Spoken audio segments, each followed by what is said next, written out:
kita ini beranggapan kalau maksiat itu datangnya dari Allah.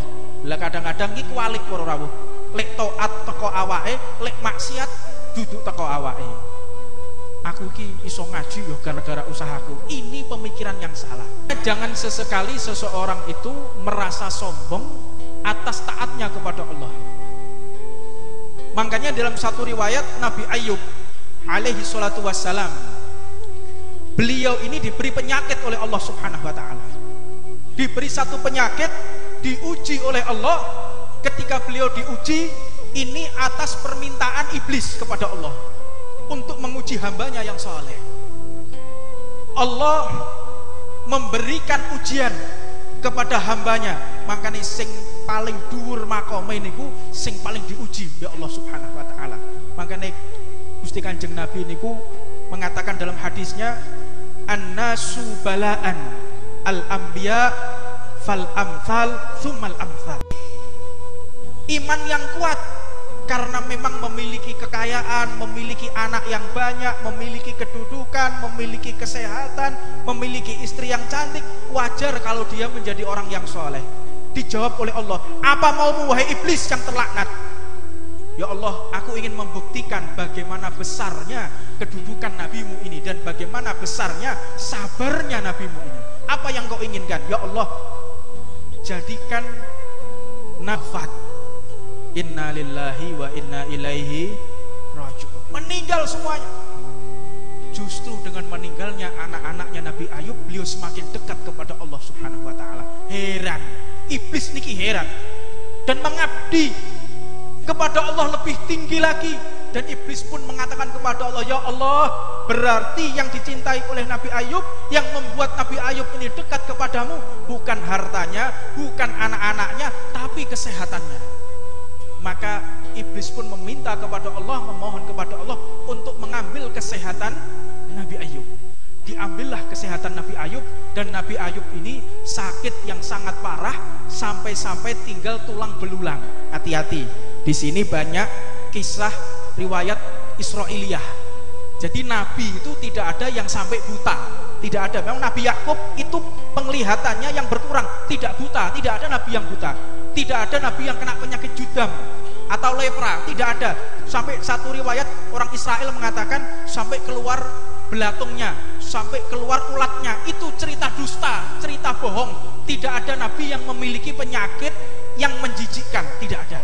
Dan Nabi pun tidak bisa kena baros atau terkena penyakit belang. Itu tidak dimiliki oleh para Nabi dan Rasul. Mereka terbebas dari penyakit aib. Jadi memang Nabi Ayub ini sampai kurus kering, tidak bisa berjalan. Akhirnya dipopong, dikeluarkan dari perkampungan, hidup berbulan-bulan bersama istrinya di bawah pohon. Dan mohon maaf, beliau makan dengan tumbuhan yang tumbuh di samping-sampingnya. Mangan suket Nabi Ayub. Sabarnya luar biasa. Kadang-kadang daun jatuh dari pohon dimakan oleh beliau. Ini dengan waktu yang lama. Dan iblis pun merasa heran, ya Allah, luar biasa ini Nabi Ayub. Nabi Ayub diuji oleh Allah. Oh, berarti satu ini caranya untuk menghasut Nabi Ayub, yaitu aku menggoda istrinya. Akhirnya digodalah istrinya agar meninggalkan Nabi Ayub. Dan Nabi Ayub pun tahu, wahai istriku, jangan engkau meninggalkan aku, karena yang menggodamu itu adalah iblis. Kalau engkau menggodaku, aku akan cambuk engkau sebanyak 70 kali dengan cambukan. Akhirnya istrinya pun meninggalkan Nabi Ayub, dan Nabi Ayub pun mendapatkan ridho dari Allah Subhanahu wa ta'ala atas kesabarannya. Turunlah malaikat Jibril. Turun malaikat Jibril memuji Nabi Ayub dan menyampaikan salam dari Allah Subhanahu wa ta'ala. Dan satu riwayat diceritakan Nabi Ayub ini diberikan dua mata air sumber, yang satu air panas, yang satu air dingin.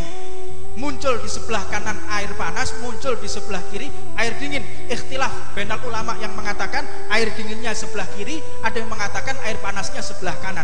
Muncul, akhirnya diusapkan ke seluruh wajah Nabi Ayub, dan kemudian diusapkan air panas, air yang bergantian terus menerus. Kalau kita ingin tahu, ilmu ini juga dipelajari oleh orang Yahudi, yaitu mereka yang mendalami ilmu Yakuza. Ada kolam renang Yakuza, itu berputar airnya dingin, kemudian kemudian berputar lagi menjadi panas. Ini semua mereka pelajari dari Al-Qur'anul Karim. Segala ilmu bersumber daripada kalam Allah. Makanya lazimkan, wajibkan kita untuk membaca Al-Qur'an. Maka akhirnya Nabi Ayub ini sembuh dan lebih tampan dari sebelumnya. Dan Nabi Allah Ayub pun mendapatkan rezeki dari Allah sebanyak 3 hari 3 malam hujan emas. Subhanallah, Allahumma sholli ala Muhammad. Melimpah harta beliau, tambah tampan, tambah lagi kedudukannya diangkat oleh Allah, sehingga istrinya pun kembali. Istrinya kembali akan dicambuk sebanyak 70 kali. Maka Allah Subhanahu wa ta'ala Ghafurur Rahim, Allah Ta'ala yang maha kasih sayang kepada hambanya, menyarankan atau memerintahkan kepada Nabi Ayub untuk mencambuk istrinya menggunakan dahannya gandum. Jadi jangan kau cambuk menggunakan pecut, tetapi gunakan dengan dahannya gandum agar tidak merasa tersakiti, dan cambuklah sebanyak 7 kali, jangan 70 kali. Ini rahmatnya Allah Subhanahu wa ta'ala. Maka kembalilah harga diri Nabi Ayub yang semula diusir, tambah tampan, tambah kaya, dan kembali memiliki turunan yang soleh-solihah, lebih cantik, lebih banyak dari sebelumnya. Dan akhirnya Nabi Allah Ayub digoda lagi oleh iblis. Iblis pasti belum menyerah, mengatakan, wahai Nabi Allah Ayub, engkau ini sungguh sabar, engkau ini sungguh taat kepada Allah Subhanahu wa ta'ala. Nabi Allah Ayub pun mengatakan, iya, aku ini memang orang yang taat dan aku orang yang sabar. Nada munadi, goncang langitnya Allah Subhanahu wa ta'ala. Ya Ayub, jangan engkau sombong, jangan engkau merasa bangga diri. Siapa yang membuat engkau sabar? Siapa yang membuat engkau taat? Allah Subhanahu wa ta'ala tidak terima kepada hambanya yang mereka merasa taat, yang mereka merasa tinggi kedudukannya di hadapan Allah Subhanahu wa ta'ala. Maka thariqah kita thariqah yang tawadhu, thariqah yang rendah hati, dan husnudzon, berprasangka baik kepada satu dengan yang lainnya. Mudah-mudahan Allah Subhanahu wa ta'ala mengabulkan segala doa kita. Mudah-mudahan di majelis ini Allah Subhanahu wa ta'ala mengijabah segala doa-doa kita. Dhuhru dinul muayyad biduhur